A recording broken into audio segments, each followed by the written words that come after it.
So for this problem, we're going to solve for the volume of the triangular prism. So volume of a prism equals base times height. And so the base is this triangle, and then the height is this length of 4. So to get the base of the triangle, we have to find the area, and the area of a triangle is 1/2 of base times height.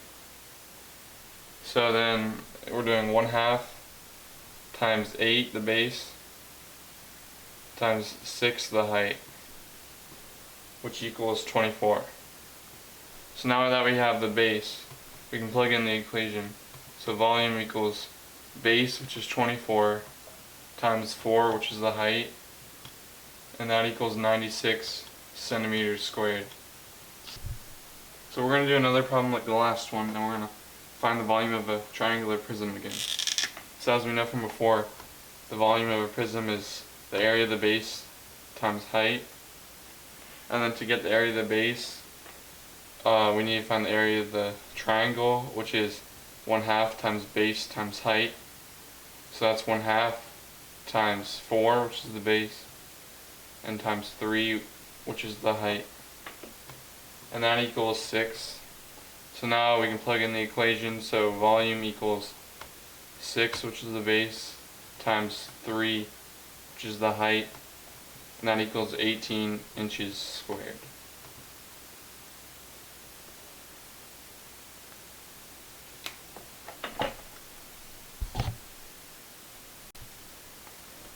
So we're going to be solving another triangular prism to find the volume. This time it's a little different because we're missing this side. So first we have to use Pythagorean theorem to find the missing side. So we do 20 squared minus 16 squared, and that equals 144. And then we take the square root of 144, and that equals 12. So that means this side is 12. So now we want to find the area of the triangle, which is the base. So that's 1/2 times 16 times 12. And then that equals 96. So now we can plug in the full volume equals base, which is 96, times height, which is 16, and that equals 1,536 centimeters squared. So we're going to try to find the volume of another triangular prism, but this time we're missing this length.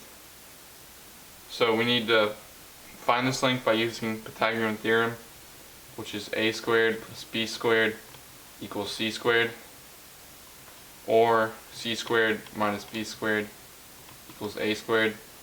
In this case we're going to be using this one. So 20 squared minus 16 squared equals 144.